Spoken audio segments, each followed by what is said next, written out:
Good afternoon, reception. I'm really excited to be back doing the 3 o'clock reads for you all.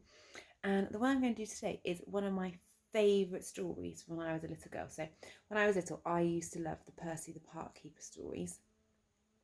And this story, I've actually had since I was 3 years old. Because inside it's got a little note in there and it says, "Happy 3rd birthday." So, I've had this story for a really long time. And it's called The Rescue Party, and it's Percy the Park Keeper and all his animal friends, and the author is Nick Butterworth. So let's see what the rescue party is all about.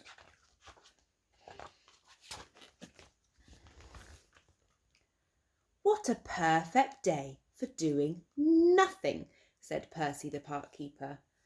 Percy was having a day off. He and some of his animal friends, had bought a picnic to one of their favourite places in the park. Percy took off his cap and made himself a sun hat by tying knots in the corner of his handkerchief. Then he propped himself against an old tree stump and opened his book. The animals settled themselves around Percy and waited for tea. So we're having a lovely time.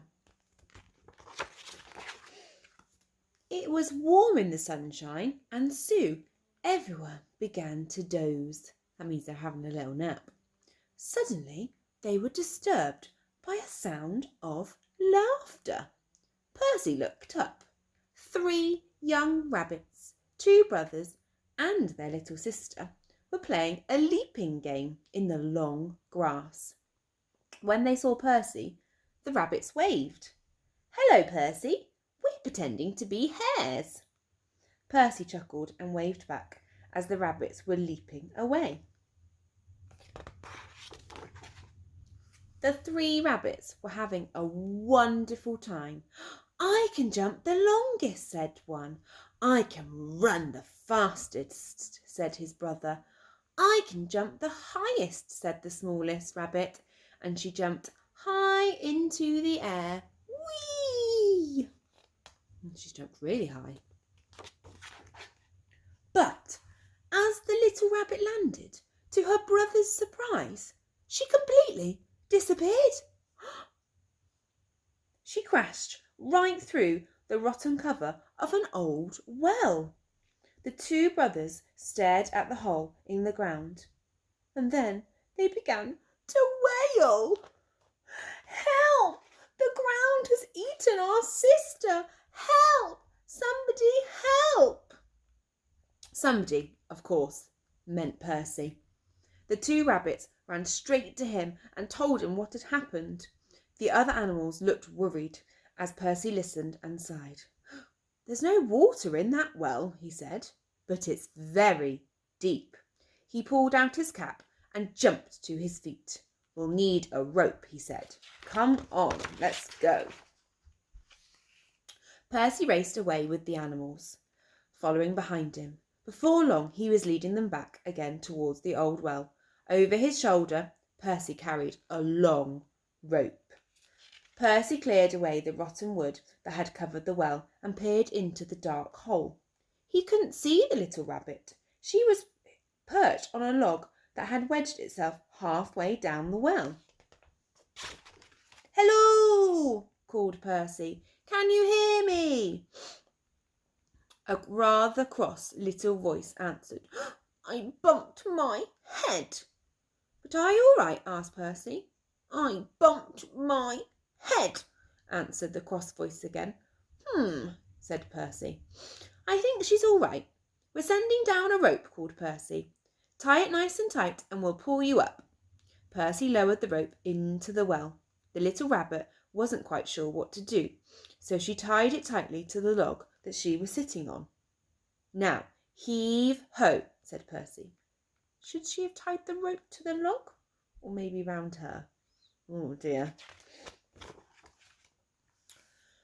Percy pulled on the rope, but nothing happened. He pulled again.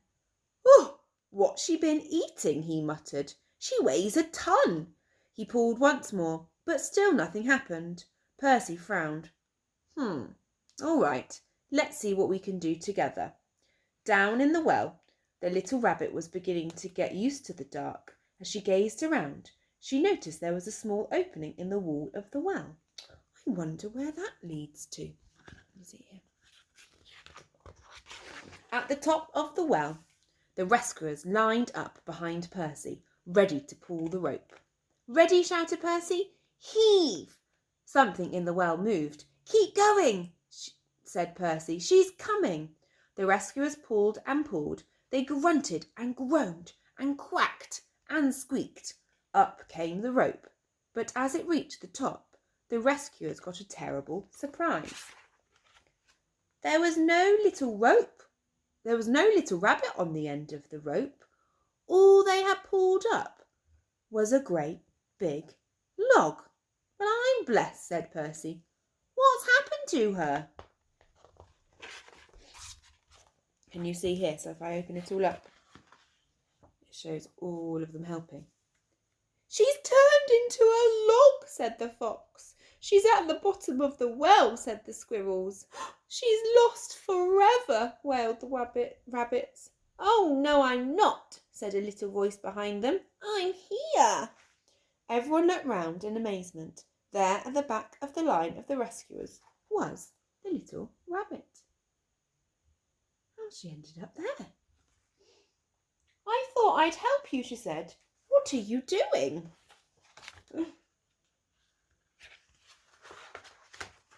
Percy and the animals began to laugh. They laughed and laughed until they couldn't stand up. But how did you manage to get out? Asked Percy at last. It was easy, she said. I found a secret passage. It comes out just over there. Oh, well, I never, said Percy. Well, well, well. Which reminds me, he added, I must make a new cover for that old well. And they're all sat around there having a good laugh. Oh, I'll do it tomorrow, said Percy, as he led the way back towards their picnic. After all, he said, today is my day off. And that's the end of the story. I hope you like that story as much as I love the Percy the Park Keeper stories. I'll see you again soon. Bye.